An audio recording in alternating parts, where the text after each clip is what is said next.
Okay, good evening and welcome to tonight's discussion being presented by Playwrights Center, not hosted this time, but hosted in this wonderful space by Playwrights Center.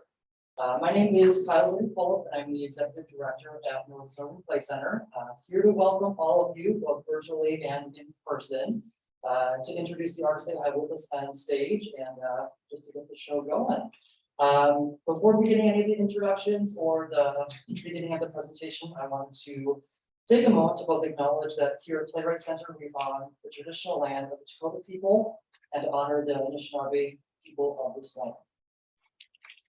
I'd like to extend a sincere thank you to everyone for joining us here at the Warding Jones Theater at Playwrights Center, for settling in for the discussion with these 5 artists, and for being a part of the arts, play, and Northern Play Center community. As we continue to find our individual ways to comfortably navigate the pandemic that is still happening or still around us every day, we at the Play Center continue to make a strong effort to provide the safest environment possible for those that are with us in person, as well as the opportunities for people to join us and participate in our events virtually. To that end, I'll say thank you in advance to everybody for observing the mask requirement in place at our venue for this evening. In addition, I want to say, for those of us that are joined virtually, I wanted to note that the presentation is being both recorded and live streamed through the Center's Facebook account. I mention this so that everyone is aware and for our Zoom audience participants, so they're able to turn their microphone and video feeds off to maintain the best possible streaming and audio quality for everyone.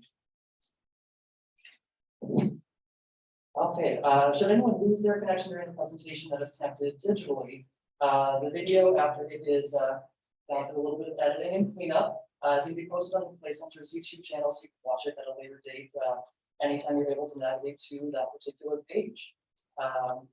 For the duration of the discussion that we're having here this evening, we'll just have that everyone put their questions in queue in the chat of the Zoom presentation, so we can read them at the end, or just wait until the very end so you can ask your questions with your microphones turned back on. For tonight, we're here for a discussion that's taking place in conjunction with the opening reception of the gathering, works from contemporary Black American ceramic artists, which is taking place tomorrow night, reception that is, a block and a half down the street at Northern Play Center. Originating as a book co-authored by Chitsani Dean and Donald A. Clark, Contemporary Black American Ceramic Artists, was brought to life as an exhibition curated by both Dean and Clark. That features 36 artists represented in the publication. This exhibition is installed, like I said, right down the road and available to view at any time as a 3D virtual tour through the Northern Play Center website or in person 7 days a week from 10 a.m. to 5 p.m. through Sunday, October 30th. The books that we're going to be referencing throughout the evening will be available for purchase in the lobby following the presentation at the Playwrights Center, at Northern Play Center, and online. This exhibition and related events like tonight are made possible in part by the voters of Minnesota through the Minnesota State Arts Board's Operating Support Grant, thanks to a legislative appropriation from the Arts and Cultural Heritage Fund. Additional support that is possible to bring these makers together and composing such an impactful exhibition comes from the Wingate Foundation, the RDK Foundation, and Prospect Creek Chat Foundation. During tonight's discussion, at the Precipice of Healing, Power and Change from Their Hands, these 5 artists released through a meaningful discussion about their creative process in response to the collective trauma following the George Floyd and the global pandemic. The deliberate presence of this exhibition in proximity to George Floyd Square has the intention of conversing with this trauma and negotiating the line of pain and hope, also serving as a place of healing and fellowship in the community. Writing too much. Pages, it's a challenge. These conversations.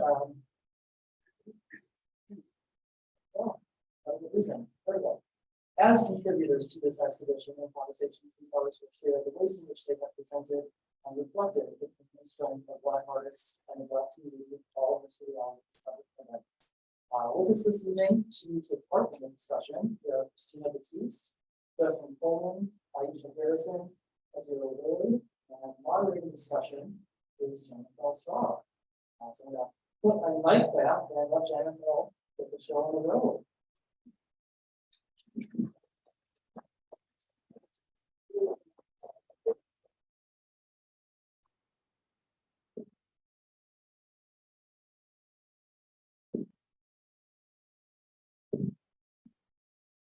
Okay, hi everyone, how are you doing? So it's great to be here this afternoon, this evening, so please forgive me for a little nervousness. I'm very happy to be here and I'm honored to be a part of the show, and I'm also very honored to be in the company of these extraordinary artists right here. And so this is my first time meeting Aisha, meeting Adero, meeting Jstn, and Kristina. So we had a chance to get to know each other a little bit, and I'm looking forward to seeing their work. And so what I really want to do is just sort of greet you the same way I would greet you in DC and say, what's up, everybody? And so the intent is that we're going to sit down and have a conversation with each other, even though I'm sitting over here like, oh, boy. So we all know that we're going to talk about what's been happening in the world. A lot has been happening these last few years. So we are going to delve a little bit into how we are exploring pain in terms of being people of color and seeing what's happening in the world. So we're talking about two pandemics, and then we're talking about how we respond to it as artists. So that's the intent. I'm going to let my colleagues, talk about their work and then also their particular process as well. And there's certain things about us as people of color that we really do. I find that we're very resilient. And so we use our spirituality and we use our history and our culture and our love to circumvent or sort of like survive and get through things. So I want each artist to talk about that. I think the first question we're going to ask everyone, I'm going to sort of combine the question, I hope that's okay, is we're going to go right into their work. How would you describe yourself, and what is it about your work that makes it, if not unique, makes it relevant? What is your role? What do you think your role is as a Black ceramic artist? You're gonna kill me. And then what is it about your work that explores the journey of being Black in America? And anyone can step in and answer that question, or begin to answer. Okay, well, I will start. I'm Kristina. I'm a potter. I am in Tacoma, Washington, in the Pacific Northwest region. And let me see, you asked like 9. I know I did. The first one is, what do you think your role is as a Black ceramic artist?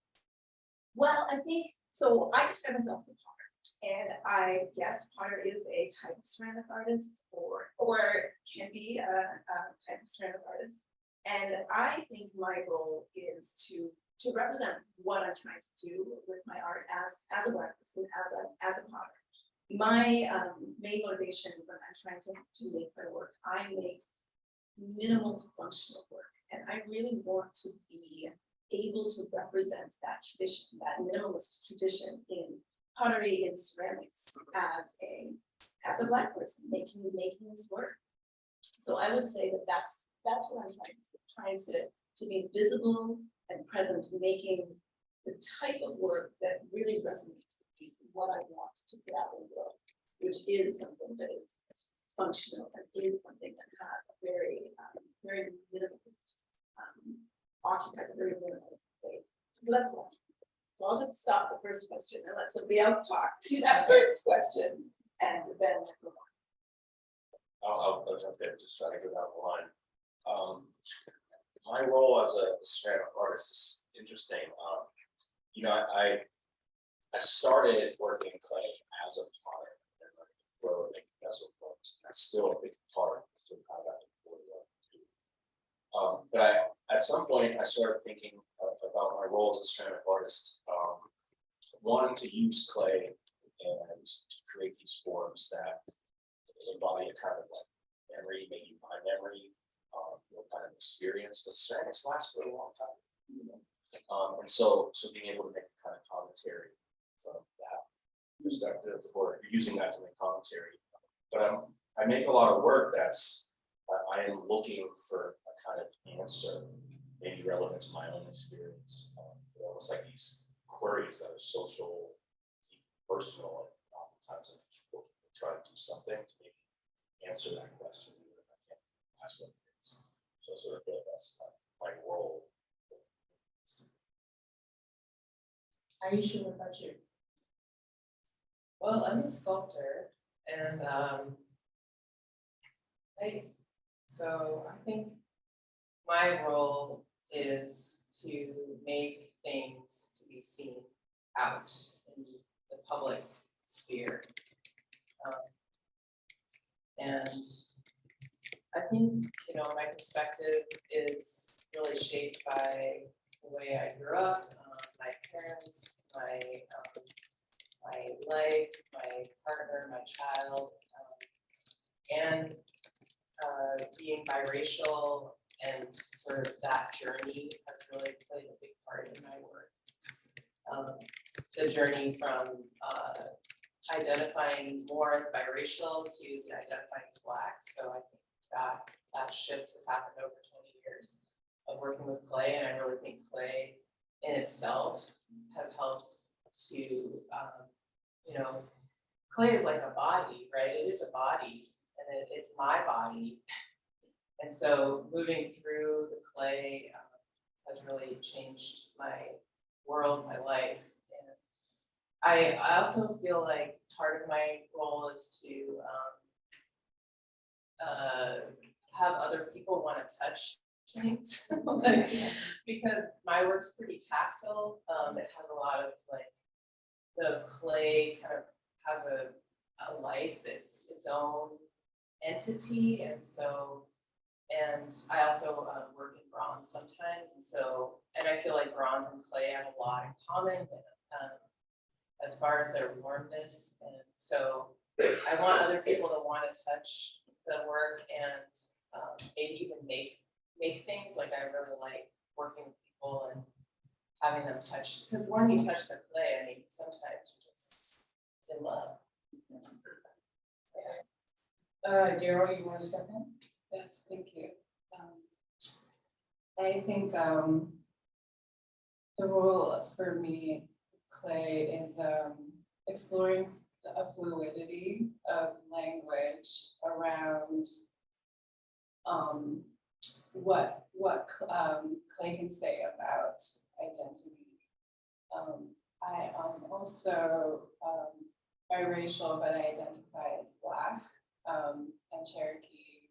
But Black is the forefront of how I identify, and I believe that it's important to me because it describes a richness of what I see as Black history, Black community, that we envelop a very wide range of intricacy, complexity, richness, and depth.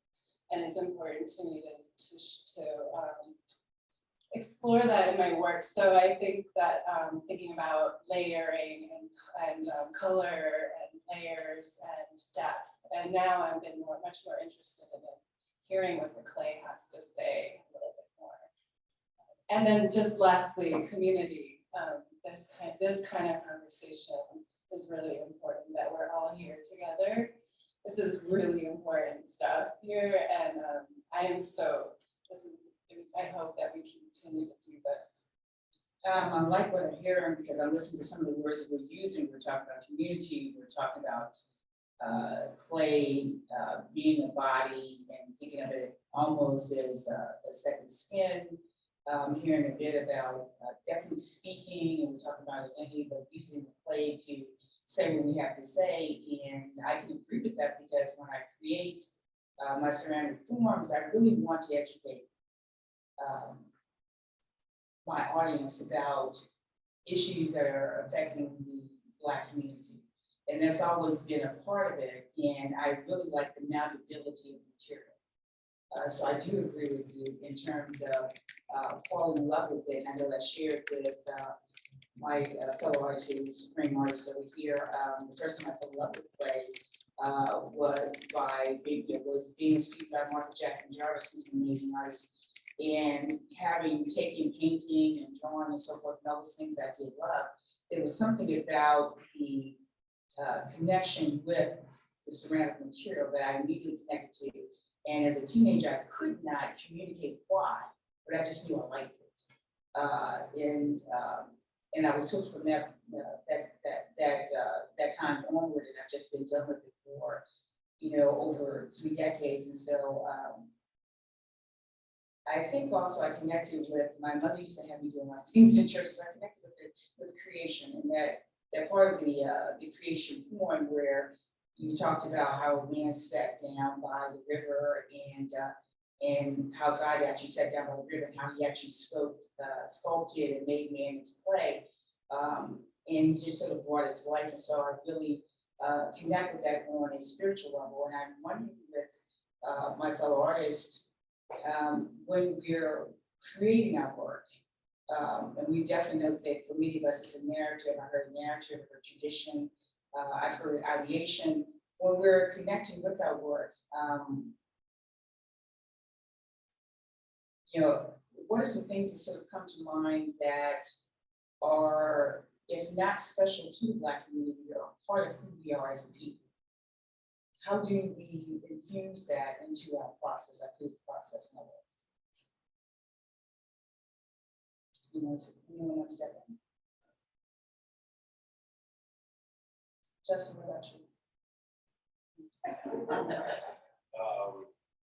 I think there's a lot of times, well, thinking of my work, there's a lot of times that those questions I'm asking in the work have a lot to do with my experience.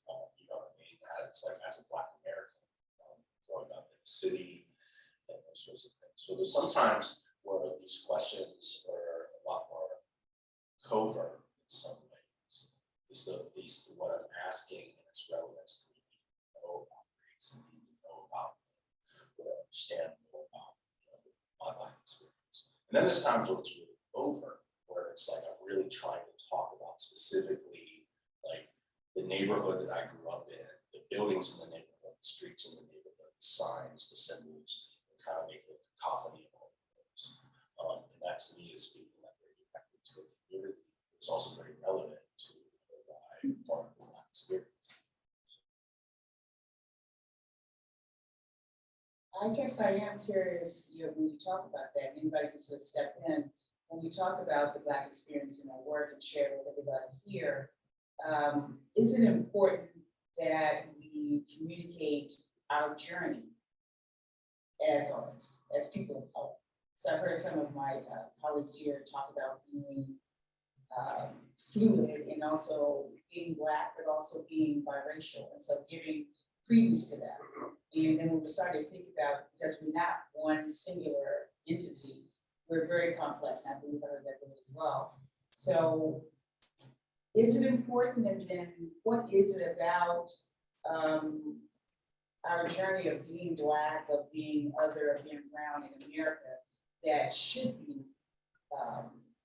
expressed and communicated to everyone else that is relevant? Because I think that until you create something, you bring it into existence, I think that's extraordinarily important. And I think this moment and any moment that you create something that's still here, we are going to be a part of history. That's what the art pedagogists do. The first thing we want to do is see some evidence of culture in the society and something that indicates a sense of intellectual investigation. And ceramics is always found, and people get excited by that. And ceramics does last, even if they're broken shards, it does tell something about people. So who would like to jump in on that? I can jump in. I think that one thing that's been really important over the last couple of years during trying times has been around really focusing on healing and embracing healing. So, you know, there's the word, you know, there's been a lot of pain, and I think that we have to acknowledge that, you know, the history and what's current as well. And there are things that really need to be dealt with. But I think in terms of within my work, I really want to think about, there's something about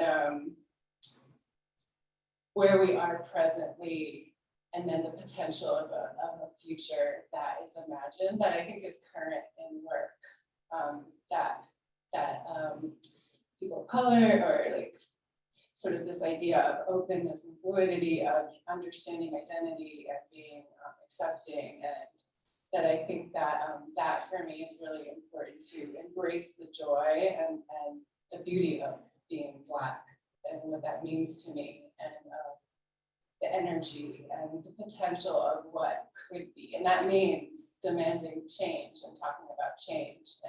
But that also means imagining a beautiful thing that we can be, or we are, but we can make be here. I think it is here. It's just that it's not quite. I feel like it's not quite embraced in the areas that I'm occupying. So I find that maybe it is, and I've been really struggling with that, with getting out of those spaces. So. When you're talking about spaces, I'm wondering if those spaces include how we're seen within the field of ceramics, within the field of play, when we're working with it. And I'm just thinking about tradition as well. Are we griots? That goes back to the role thing. Are we griots when we're communicating with play? I still felt that I was. But are there certain ingredients that are evident or should be evident, for example, in terms of, work by Black artists should have a narrative? Or is that something that we simply do because it's inherent in us to do that as people of color? And when I say people of color, I'm thinking about Black artists, I'm also thinking about Hispanic artists, and I'm thinking about a variety of people. We're all sort of telling a story on some level. And I'm just wondering what you think about that when you take that, because how do you distinguish, is there something distinguishable about our work that is not evident in other work?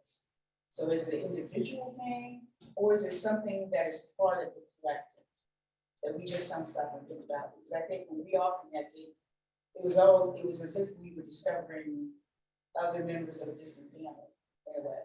I think we have that ability to be able to do that. We're connected by perhaps food, by tradition, by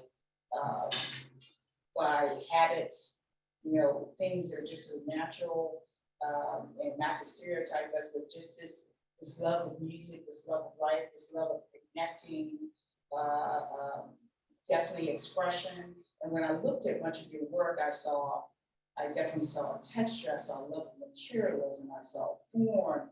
So I saw this intellectual exploration through your work, but then I also saw things I could connect with along with the rhythm within the work.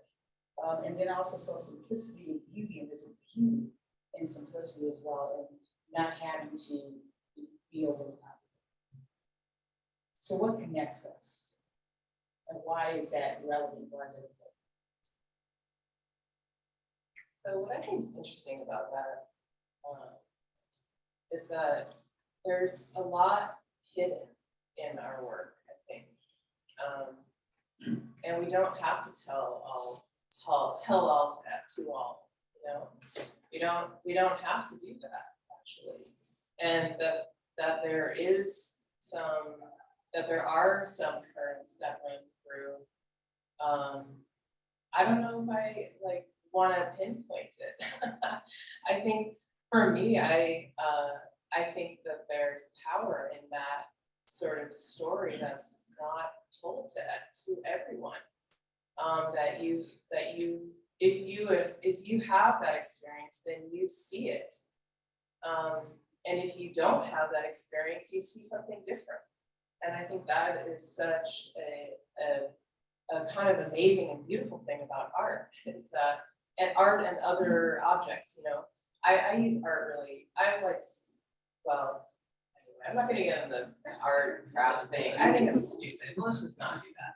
But that's the power of objects, right? Of cultural production, is that, I'm thinking about these, so I studied Latin American literature and also in college, and also a lot of art. And what I loved, I wasn't like an artist at that. I was, but I wasn't really doing art then.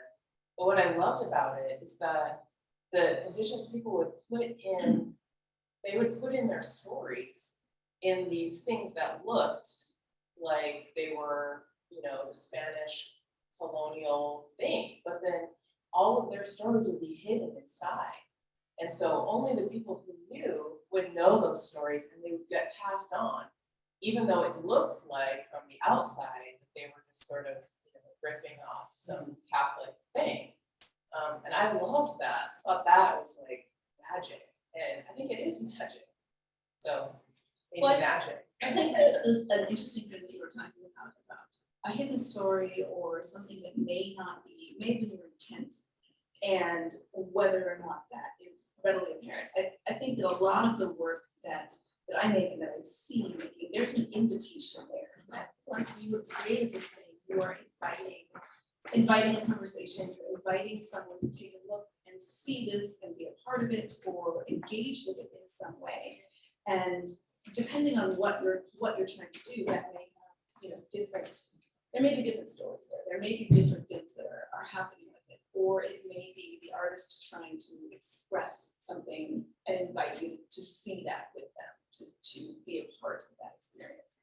So I do think that you know, that passing down of something or giving something to your community, to the world, and saying, here's what I've seen, here's this thing that I've made that shows you what I was thinking about, what I was feeling, how I wanted to interact with the world.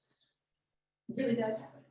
Well, it happens in everything that people make, but yeah, I see that very much. I guess I think I'm thinking about a lot of the artists that I admire beyond me. My colleagues here with me, when I think about their work connects with me on a very intimate level. It just talks to me. The same way that when you hear music, Luther sings My Ascension. You don't even need to have this long conversation. They sing to you the words they're saying, how they're saying it, the rhythm behind it, and it just transports you to another place and speaks to your soul. So I think about that when I look at the work. We talked about communicating, we talked about sharing, we talked about tradition. Let me ask you something that's gonna sound rude. Why should people do that? So what is the importance of tradition? I think should is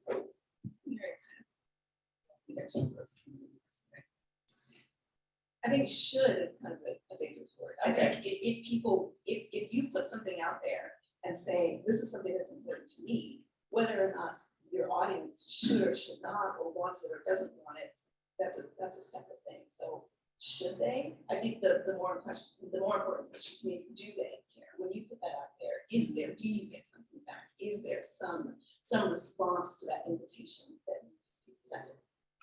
So that's what I would ask. I guess the reason why I'm asking that is, if you're thinking about heritage, if you're thinking about existence, I hope that's not me, isn't there something important in terms of still having a legacy that people still remember from?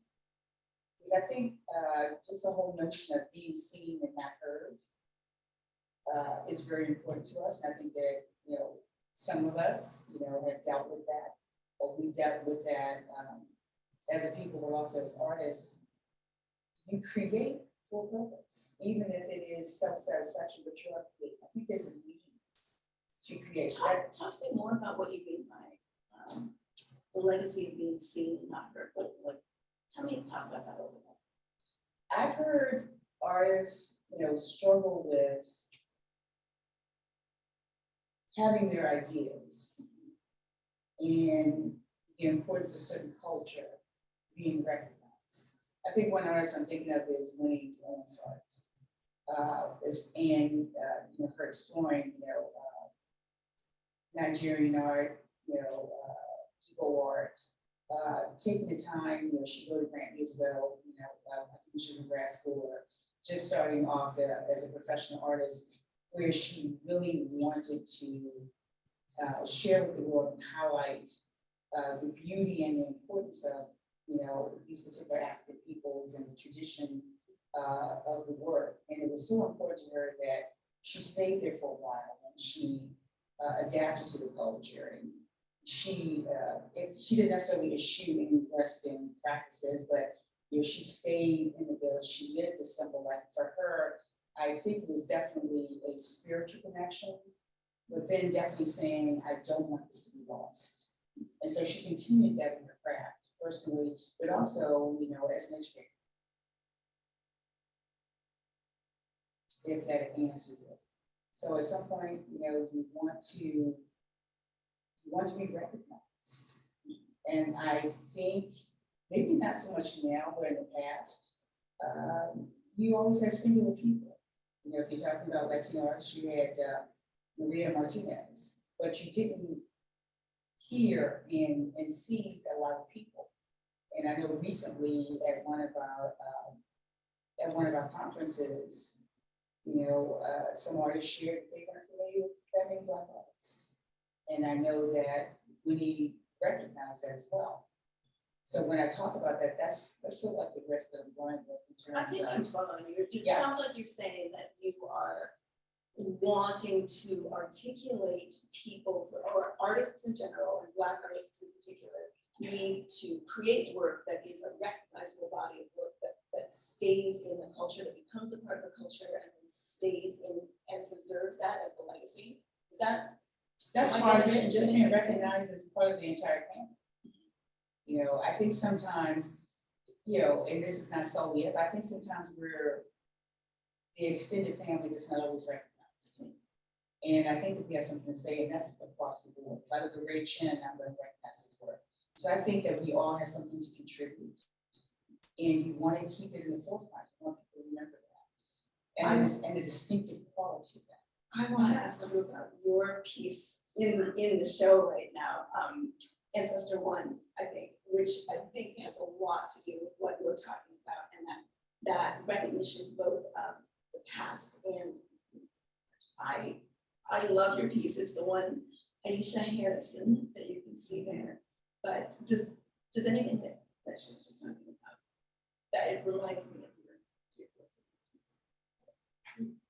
That's curious. I mean, I think I don't really make work to be like recognized or remembered. I don't really care about that. I have a drive to make work. I can't not make work. That's just not an option for me. So, and you know, when I have periods where I don't, for whatever reason, my partner's like, get in the studio, and and so yeah, that's real. And so I make work because I have to. And Ancestor One it's trying to combine, it's trying to get at like that not only do we have this human ancestors, and I don't know what they looked like, a lot of my ancestors, right? I don't have images. I have some and I don't have some.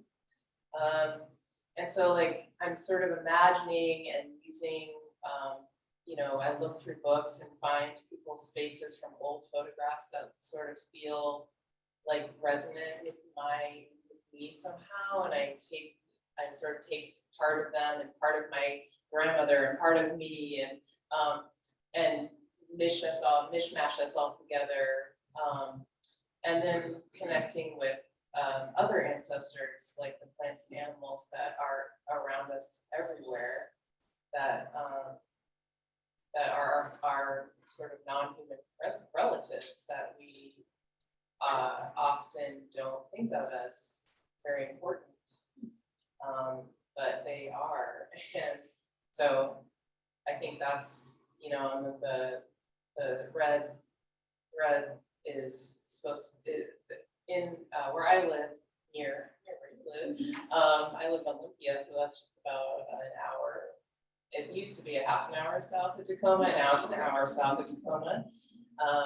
Anyways, so yeah, where I live, there's red alder trees, and the red alder sends out these roots into the water, these red roots, and so the red that goes from the antlers to or the horns to the chest, those are supposed to be those red roots, but also, you know, bloodlines, blood, DNA, sort of that like connection to the past and to the present and to the future, because really, like you were saying, the clay is forever, and like, you know, it's like better than diamonds.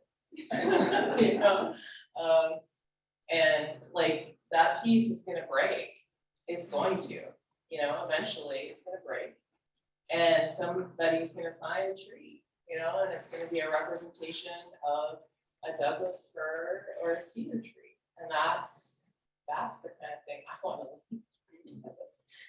Well, you do talk about, like, when you said that you are an artist and you have to be, that reminded me of something that Martha Jackson said some time ago. She said, you know, to be an artist, you have to create, irregardless. She said, to be an artist, you must create.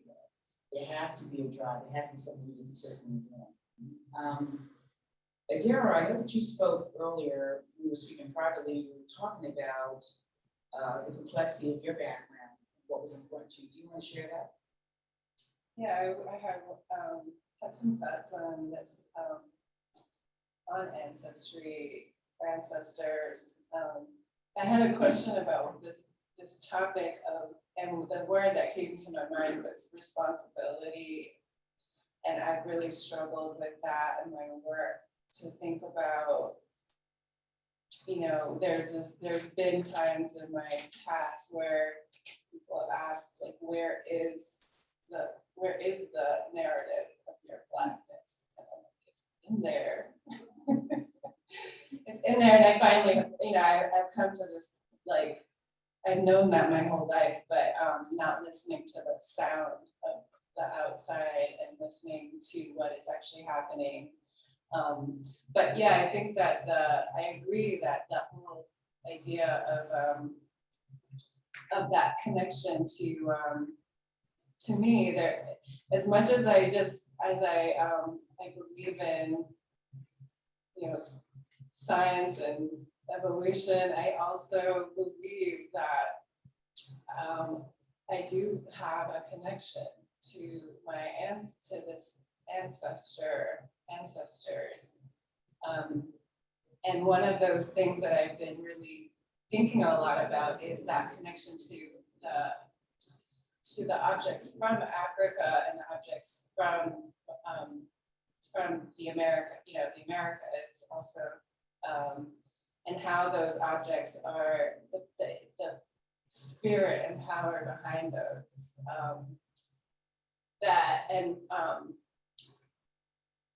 So I've been thinking a lot about how objects contain that energy, and that how they should not be held in, how a potter's work resides in a home and on the table, or a sculpture can reside in a space and be interactive. These objects that I've looked at my whole life that mean a lot to me as a person of color, as a Black woman, as Cherokee, as all of these things are being held in these spaces and these cabinets or in glass cases. And that is really, in my work, it's really important to embody the spirit of the energy of what I feel like that those pieces invite in me, something that connects me to that past. A yearning. I think there's a yearning that I haven't fully, as an American person with a history of 400 or more years of history here that I've been disconnected from. There's this deep, deep yearning to find that spirit and I do find it through the clay magic. It taught, like, that is the shit. Sorry. I just want to add in, you said something I think is really, to me, that's like always been a thorn, and it's when people talk to you about your work, and they'll be like, we want to see more of this Black experience, we want to see more of this, and I'm like, you don't realize this. I don't know, I hope all you out here know what I'm talking about here. What you're doing is you're pigeonholing a person to only be able to talk about one thing. And so you've limited all of their intellectual capabilities.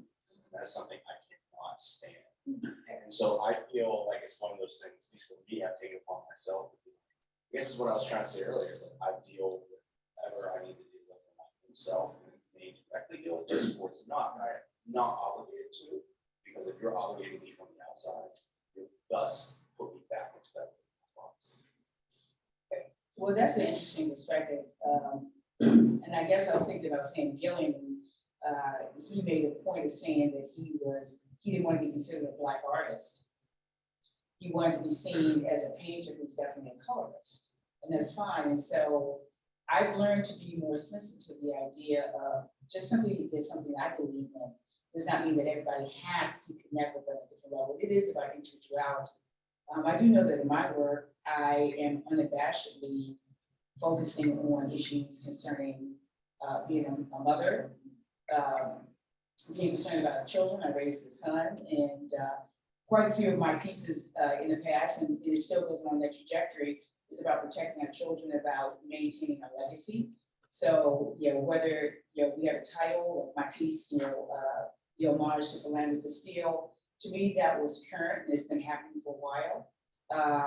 And that brought me a great deal of pain to see what happened to his brother. And so these last few years, we've dealt with just a heightened resurgence of what I call the Black pandemic, or the person of color pandemic when we talk about racism, which a lot of people are not comfortable with. And then we're also dealing with COVID, where we had to isolate ourselves, and that also affected us as well within the work. And so with my work, a lot of it is very direct. And so I don't have any issue saying my work is Black, or that I'm focusing on a specific thing, because I think the way that you create the work can still leave the layers and leave that sense of magic or curiosity about how you did something and why you did it. So I guess I want to segue, and we're not going to stay here, but I want to segue into one of the things that was written within the program about our sustaining ourselves during this very difficult time, and how does play help us sustain ourselves. So I want to ask you all this, and then we can work on the right things, because we're also talking about creativity. Is how do we own our pain and then use it as a way to pave towards the future? How do we communicate that through our art and say our piece, and then make a statement that we're not going to be static about it, but we are still cyclical, and we're still fluid, and we're going to also talk about our joy within the work of art. And I did want to bring out that elephant in the room, because a lot of people are very uncomfortable with it. So how do we talk about it through our art? Or explore some social constraints or concerns about art? I mean, all right, I'll try to tackle this one, I guess. I feel like, at least thinking about the two pieces that are in the Gather and Show down the street. One of them is very much thinking about, I think it's represented on the screen over there, right? It's thinking very much about like the spaces in the hood, so to speak, sort of like states of sort of like repair and disrepair, renovation, restoration, you know what I mean? And also things are kind of falling down, political forces, and all of those things. And looking at that site as a place of a location for like me and so many people grew up. Like that's a site where there's like latent pains. Thinking about like that those forces, economic, social, political, on those kinds of locations. To me, that's sort of like trying to sort through and identify one of those factors are. The other piece, I have on the gallery show, that one's like really, it's like massive 20-inch rent, like all Louis Vuitton clad, and it's really sort of like over the top, almost even like gaudy when you think about sort of hip hop and art culture. That's the fun part. Exactly. So that's why I feel like these are two places where I can start to think, oh wait, here's what I can do with this. Here's how I start to have. Anyone else? I don't want to say take up too much space, but I did want to say something about representation. That for me, that's when I was coming up through, like as a young person, I know all the names of the people I was looking at, and that's that space that I held David McDonald's on there's a number of people I was really revered as a young person, and it's like, oh, okay, I can make work that's about who I am, and not doesn't, it can be very, like, those two artists are so different. So I think, like, around the idea of and going back to sort of responsibility, I just think this is important again, like, to have the this diversity of work as well as diversity of stories that we have on the stage, but that we're Black. And that people that people can see that there's representation here, that we are seeing. I think is the story, the narrative is important, but the narrative can be very flexible, so that any kid coming up can say, hey, oh look, I can tell my story in whatever way I want to, because look at all these amazing artists here, right? I mean, the show is crazy. I'm glad that you brought that up, because I think that is important. And I think many of us are educators here. So we are inspiring, the next generation. And I see some work created by students and my mouth falls open. And you got the hooks when they're staring down your throat. You say you're used to them maybe ignoring you and saying, oh, yeah. When you turn around and look at them and listen to you, or they might be trying to emulate. And then you have to take a pause and say, wait a minute, you're really paying attention. This is important. And so you have to be authentic. And I guess I was bringing that piece in about authenticity with their work. Kristina, I wanted to ask you about your body work. It's beautiful. And I like the minimalism and I like the beauty of that. But are you consciously imbuing something in it? What's your process? Well, some of the pieces I make, I think, have a much more literal or much more defined space for dealing with or understanding or thinking about something that's happening in the larger space. And some of them are more about joy. The piece I have in this collection is a piece about joy.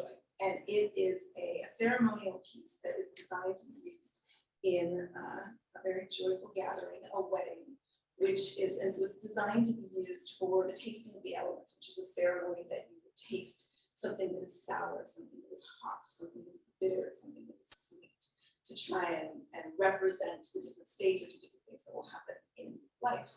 So some pieces that I make are like that, and they're just meant to be ceremonial and joyful and really embody that spirit.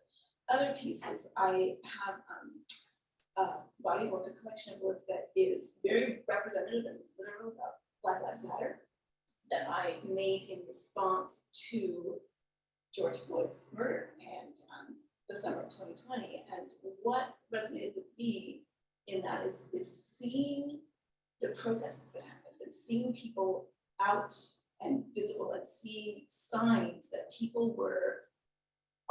so many people were putting up signs saying Black Lives Matter. I found that hugely compelling and wanted to make some work to interact with that. So I loved the design element of that. The Black Lives Matter logo, I think, was just a brilliantly designed logo because it can be seen.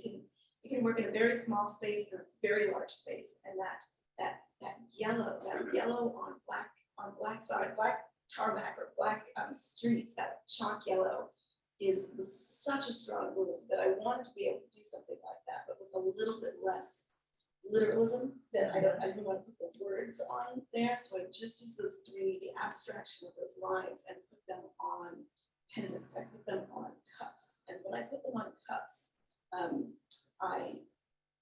I intended those to be that it wasn't a cup, it was a protest sign. But this is just like the signs that you're seeing in the streets, that you're seeing in people's windows saying Black Lives Matter. This is a functional protest sign that I intended very specifically for that. And I wanted that to both be a part of that and be a protest sign, and also be a way for, you were talking about how conversations about race for a lot of our country, for a lot of people, it's very, they cannot engage with it, they don't understand it, and it's very hard for people to do. I wanted to use this body of work to create space to have that conversation over a cup of coffee, over a glass of wine. This is a way for someone to say, that's a really nice cup. What are those 3 lines? What does that mean? That's a Black Lives Matter protest sign. And this is why this is important to me. And it gives people a way to bring that protest into places where people who aren't protesting, to bring that conversation into the space where some of the people would never go, would have no experience with that. So some of the pieces I think that I make very literally work with that, and others don't, and others are just things like beautiful things that have a line on them. And so there's a variety. I think, been hearing a lot of streams of consciousness there, where we're talking about, and I think one of the things that we were talking about is, I think I may have heard earlier about being pigeonholed. I think people are having a hard time in terms of categorizing, because that's something we do so often. When we're not familiar with the other person, for whatever reason, we need to figure out where they fit. And it would be great if we could all sit at this very large table and be more, if not inclusive, but more understanding what we're all dealing with and listening to. There isn't one way to be a person of color. There isn't one way to be a woman. There isn't one way to be Black. We all have different tastes. I have a friend who can't stand chicken. I'm thinking, how you Black? But that's a joke. That's a joke. That's maybe something like Hollywood. But there isn't one defined way of being who we are. But I think that needs to be brought to the table. I want to read something very, very quick. You guys bear with me. Nikki Giovanni wrote a piece, Desperate Acts. It's not easy to understand why angry men commit desperate acts. It's not easy to understand how some dreams become nightmares. Those who wish and those who need often feel alone. It's easy to strike back, but hard to understand. How do we take the seriousness of the things that have been happening lately, because we're in it and we're all adults, but I'm looking at the students behind us, I'm looking at the kids behind us, and they're inheriting a lot of this stuff. And so how can we use art, and I've seen a lot of art being created, which I think is fantastic. How can we use our creative arts, plural, but especially in play, to sort of help with the healing process and the understanding process without it always being direct and literal. Sometimes it's necessary, but sometimes it can be more intimate or subtle. I'm not gonna call names, somebody just said that. I need to talk to him. Shut up. Okay, I'll talk.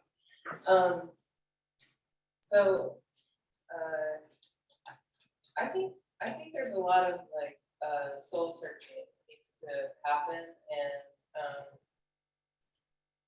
and so part of my process is very I want to say internal, except it's not internal actually.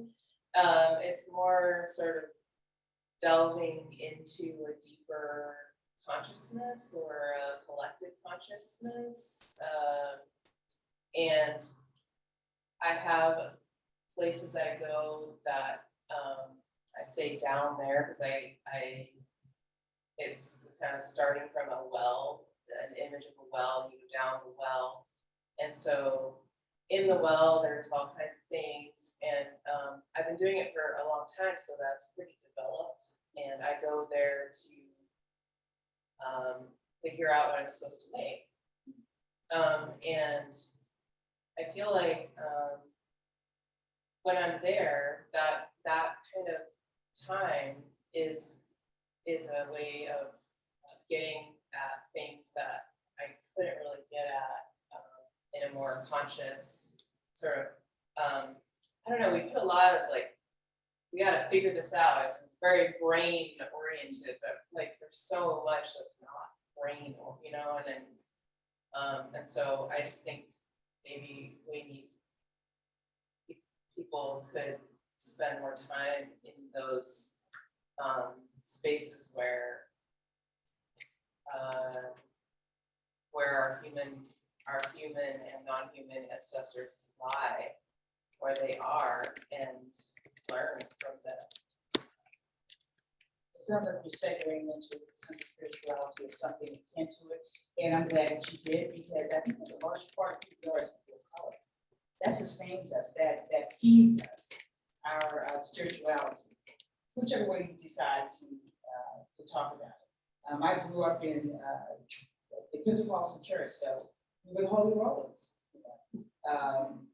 And there was this need to definitely connect, and so definitely when there are difficult times, you do find yourself thinking about, whether you want to say God or Jehovah or other, it depends. But I think that's definitely part of many of our communities, and obviously if you're going to talk about historically in America and across the world, when we talk about enslavement as well, that strong sense of self and belief in there has to be a higher power to sustain you, that you can dip into that well, as you said, and pull it out is necessary. And you're right.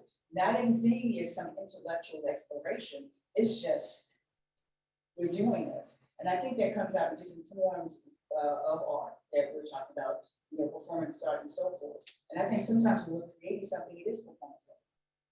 And I call it the zone. You get in that zone, and sometimes I like to step back and watch other people. Sometimes I find myself, I lose a sense of time when I'm creating.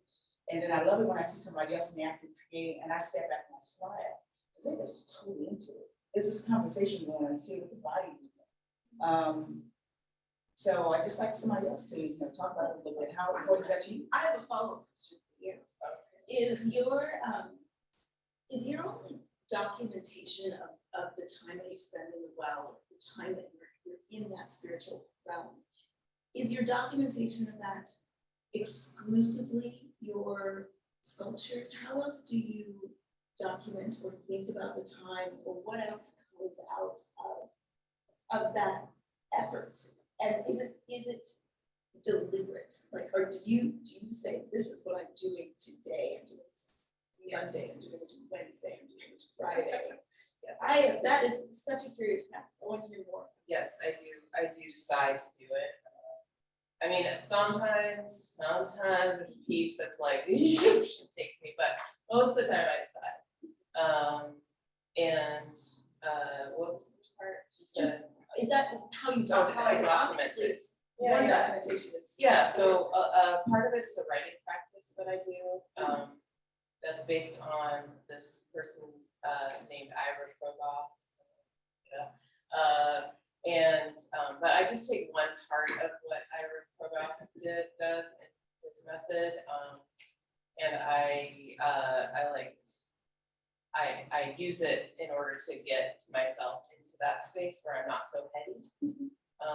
And then the other practice I do is called touch drawing by Deborah Kopchapin, which is a very tactile way of drawing. You draw directly onto tissue paper.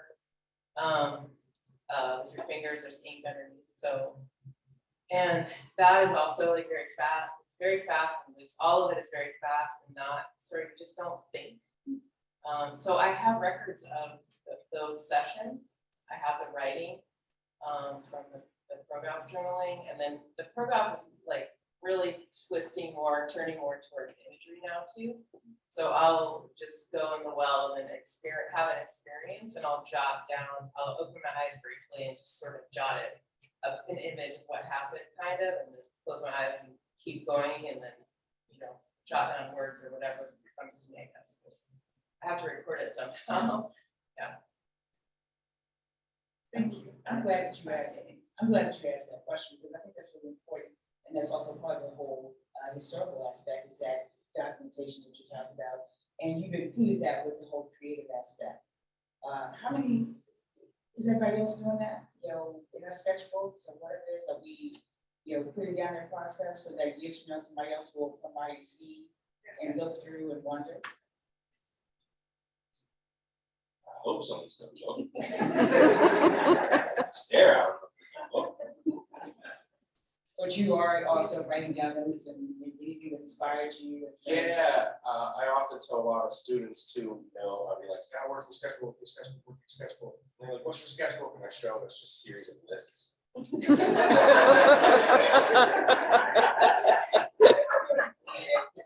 Yeah, but that's the idea is that's me sorting things out. And maybe at a place now our sketchbook practice doesn't rely on making so many visual notes as it does making more sort of writing down the things that I'm thinking or things I'm trying to make connections to, questions I have. So the whole critical thought process. Yeah, I think that's generally like what a lot of mine come up with, but I think that critical thought, at least for me, I find it to be something that's intellectual and spiritual. I find it to be something that's like, that's a part of self and behavior that I crave to do. And it just happens to sort of translate out of my arts practice too. That's what mine is come from, sort of this, I don't know, sketchbook intellectualism, I guess. Justin, would you say that much of your work is conceptual? I'm just asking a question. I don't know, because I feel like if I said no, That's the real true. conceptualist would be, that's a very hard line there. But I do think a lot about concepts, and I would like to be able to have ambitions to be highly conceptual. Whether it is, I don't know, but I'm definitely trying. We're talking about trying things on, definitely trying concept. Do we want to open up to anybody asking questions at this point? I think that, do we have people writing anything down? There was someone had a hand up. I have a question. Bear with me. Oh, no, there's no mic. There's no mic, okay. I guess we just have to project. I can do that. Can y'all hear me? Yeah. Okay. I'm an artist, and something that I have been working on after you with the relationship between Black life and geologic life. And I've been listening and thinking about what y'all are saying, and at the beginning of Carol to the story that I've been sitting with, where all that you touch you change, all that you change too. And I'm kind of curious about how work in the way like change.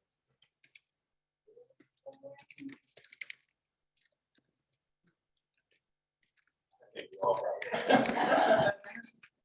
I mean, I do think that there is something like you are, and I can't see, sorry, I can't see what that is, but about the medium itself that does have a property to it that is, I think, probably unique to that medium of working with clay. I know that when you are working with clay around other people, it is a magical conversation starter. People who are sitting together and making pinch pots, making sculptures, making work, it loosens the tongue in a way that I don't think anything does. And I think that there's also calming properties in working with clay that are inherent to the material. So I think it definitely does, just the act of touching it and working with it does change you. So that's been my experience with it. The conversation thing, I think, is magical. I think that people should have hard conversations while they're working with clay, and make that conversation easier and better and more honest. But yeah. Yeah, I think one thing my dad always tell me is like, Adero, the Mother Earth, and it's so amazing, the Earth and you and the Earth. And I was like, for a long time, I was like, oh no, I have to have a conceptual idea of what I'm making, getting like a BFA, MFA, that. And then finally coming to this place, especially right now in the last few years, COVID, a lot of that, I just had to go back in. And part of what this I find like really resonating is healing. And that is from the earth too. Like this, what you were saying about our ancestors are not, it's all of it. And I think like, I'm in academia right now, and I just, I think there's space for that kind of sort of spiritual magical thinking, but not as much as I would like there to be. So I think embracing, and I think there's space for it if it's allowed there. But I think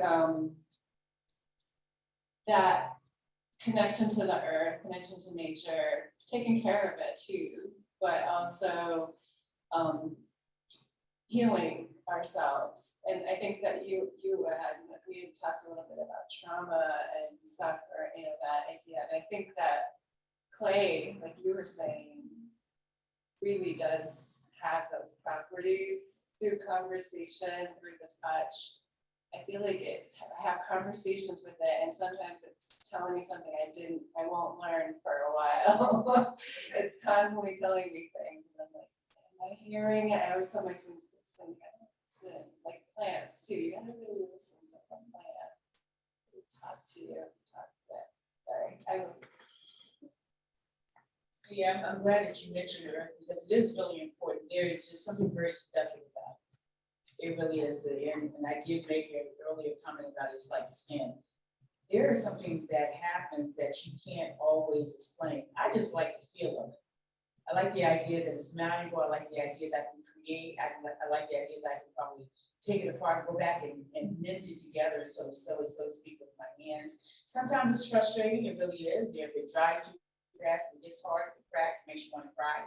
But there is that whole bringing into existence process. I know you do with other mediums, but I found that when I worked with other mediums, it's like I was fighting against the grain, and then I had to do this, and then I had to do that. And clay doesn't demand that of me. And I love the variety of it. So I think, there is that magic, there is that spirituality, there is that healing while you are working out and figuring out what to do, and you come back with it. And I guess you might just call it love on some level, because you are having this intimate conversation with this particular material. I love that. It is about love, right?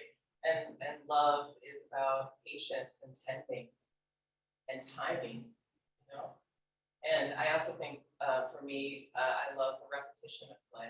There's just it's a lot of the same motion over and over, and that's very comforting, soothing. But love, yeah. Tending. What can we learn about tending? What can we take from our practice of play into the rest of our life too, about tending?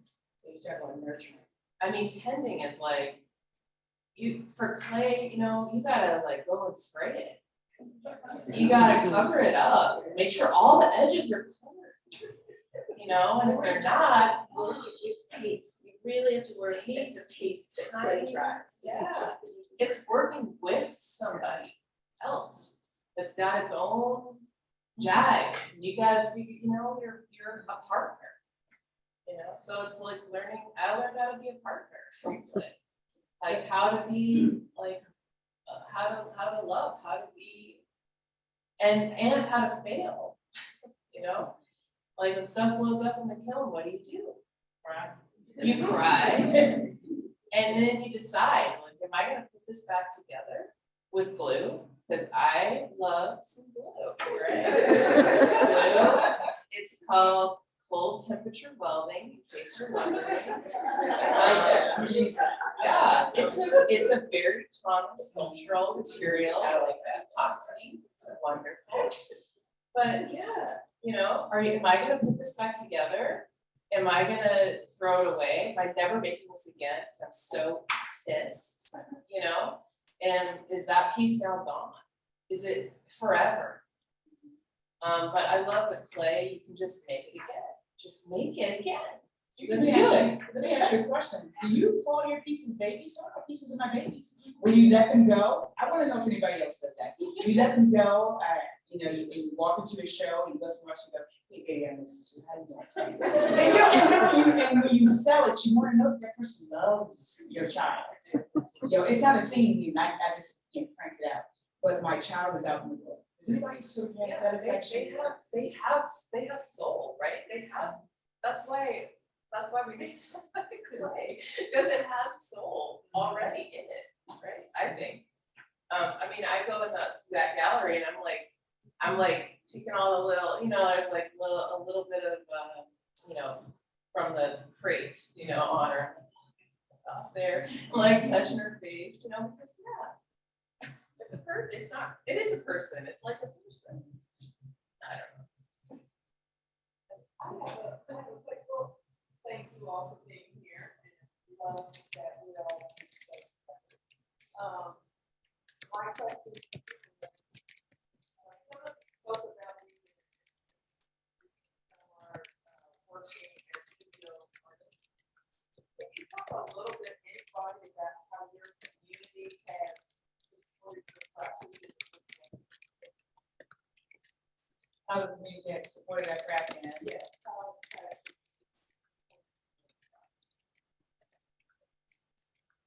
can you clarify community? Are you talking about family? You talking about friends? You talking about colleagues? All of that. Yeah, I'm gonna do a multiple question.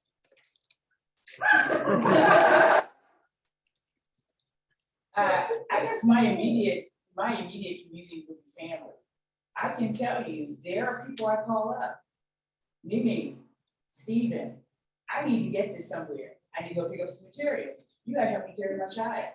I'm walking out carrying like a baby. I need to put it somewhere. So there are family members I would call and say, there's a show I have to get to. I need to get this material. They understand it. It's almost as if they're doing triage. When you need me to be there, what you need help with. I need you to be, and so that community, I have not the entire family, but I have certain select members who understand that I'm not dabbling in something. They understand that this is important. And then of course, you have your colleagues in place. So we all speak a different language. We just understand it. We all speak that language. But in terms of community, I guess I would have to primarily say family and probably very close friends who've known me for a while. So they understand that this is who you are. And they understand how special it is. And they're willing to be taught about specifics so they can get it done. Well, the family community, I would say that primarily my biggest support, my husband Ben, who is here in the audience, the work that I do, first of all, is highly respected as work, and it's understood that it's not a hobby, it's not something I'm dabbling in. This is my life's work, and he supports that to a degree that I would not be able to do the work without the support that I get. So I think that partnership is just essential to what I do. In terms of the wider community, I would say that the validation that I get from the community, that someone coming and saying, this is worth making, this work that you're putting out into the world is worth having. And it's something that is not just internal, just me looking in, that it does have a resonance outside of just me and my work. And so I would say that those two supports are how my community supports me. But I just have to thank and appreciate my husband. I would not be able to do this. I would not be making the kind of work I make. So thank you.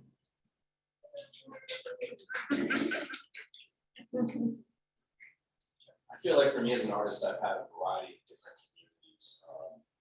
Some are still sort of like, groups of us that may be distant or don't talk so often anymore, but are still like a community, still support each other. And then I've had other communities I've been really engaged with for like a couple of years at a time that have been influential and supportive that aren't necessarily, we don't have that same kind of long-standing conversation. These communities have been everything. I was just thinking, and I was like, man, it's like there's almost like a different community, sort of like as the story goes. So I've had amazing experiences with supportive community, teaching in like Saturday kids classes, the kind of community that's generated there, from the kids relying on you every Saturday to the people that you're working with, supporting you guys working in the studio. I've been very lucky in my experiences as a student in academia to develop good communities out in those spaces too. And so that I know for some people that can be hit or miss, or maybe more like a dice roll. But I've been very actual artist communities. You know, I've lived with like 4 or 5 different artists that all not just worked in clay, but all different medias, and we all kind of support each other too. So I think a lot of times it's finding that community or what is enriching for you socially, for your art, wherever you're at. I'd say it's important to have community with whatever you're doing. So that's the movie. Yeah, for me, I would say my mentors have been a vital part of the. I've transitioned from being in academia now to being a full-time artist, and that is solely because of my family also. But my mentors really have helped. You know, they'll come, they'll do a studio visit, or they'll call me up and say, "Want to show me what you're working on?" And yeah, and then being a mentor as well, I think, is part of the give back of the community, right? Like, and support. Like, we have to support the people. I mean, they're not the next generation, because you can support somebody older than you, right? And that mentorship model, where it's not just about like one person giving another person, but where it's becomes kind of a friendship, or more of a sort of give and take. And then the other, I was just going to say studio visits, because I think sometimes, like, I called up a couple of people who work in this like local arts, local arts scene in Olympia, and I just said, "Hey, you want to come out to my studio?" And because I want to make this piece for Olympia, and yeah, and so that one person called another person, and they both came out, and then when I actually did make that piece, oh my gosh, and I had a GoFundMe to raise $20,000 to make this piece, right? So that's a huge amount of support, financial support, and it's from all around, all over the country. So yeah, and then people came to when I had the opening for that piece, kind of an opening ceremony, people from all over came to that ceremony and participated in it. And then there were people from that ceremony who decided that they then wanted to tend the sculpture after. So they were on a rolling basis going and tending her. So it's like, I mean, sometimes when you ask, people will just be like, yes, so yeah. It's amazing. That's, I feel like you all just said what. Yeah. I think in particular, I feel like everyone has said a lot of the mentor, my partner, family, well, maybe anyway. I don't know about that one. But I think in terms of, I have talked a little bit harshly, maybe, I don't mean, I have some constructive critical thought about it. At the same time, I have to say how like crazy privileged I am right now, where I am. I'm in a visiting position somewhere, and I just can't say how great it has been for my work. And so I have to give that also. So I think I feel like for me, community is, I'm trying to figure it out a little bit right now. I was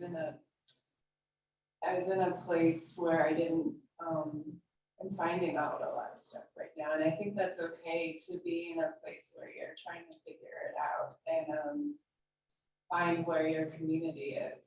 And so. And I agree with you. I think all of you said wonderful things, and they really helped me think about really all people that are supporting, that believe in you, and it's so important. And while I was thinking, yes, other artists are so important as well. I belong to a gallery, and I like the people, and it's always been transitory. It was a collective, so some people have moved on, some have passed on, so it's different. And even though I like the people for being genuine human beings, they didn't always understand me. And I think I shared something with you, Adero, where we were having an artist talk, and they were asking questions of all of us. And somebody slipped a note and the question was, why is all your work about Black people? And so there was a pregnant silence. And I sat there and I decided to give, a nice answer. And a friend of mine who happened to be white, that I talked with her, she said what she had to say, and I said, calm down, Rose, this is cool, it's cool. And I just said to them, I said, you know what? I said, the last time I looked, that was American. So I said, when you think about genre art, it's art that represents the community that you're in, the people that you deal with. And I said, I'm Black, and a lot of my activities are with, Blacks and whatnot. But I said, these are things that are important to me. They're just part of daily life, or things that we're focusing on, and they're not made to make you feel uncomfortable. This is my joy. This is what I love. And so these are people that I love. I said, so when you look at my art, some of it, think of it as genre art. It's part of everyday life. And my friend just say, well, no one asked you why you only make work about white people. They say, so how is it you can look at European work and say it's beautiful, but then when you see work by someone that you might consider as other, whether the person is Asian, whether they're Black, whether they're Latino, you're saying, oh, and just see everything as being inclusive.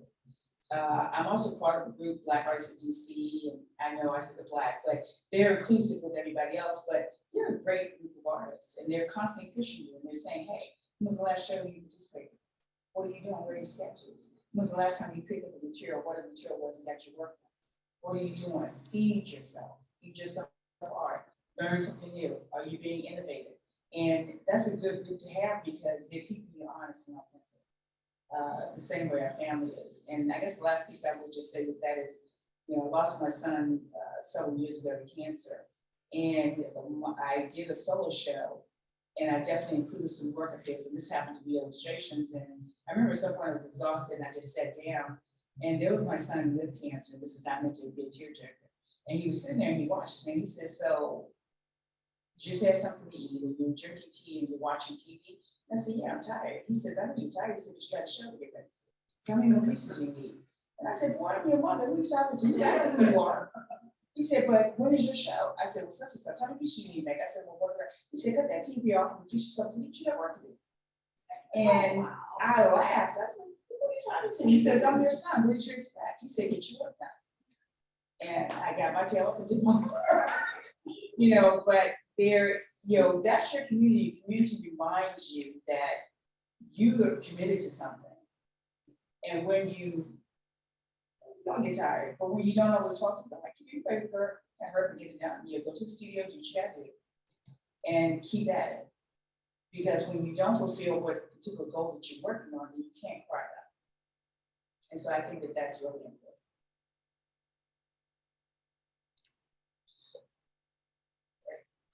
We're out of time. I'm gonna stand aside and a little afraid of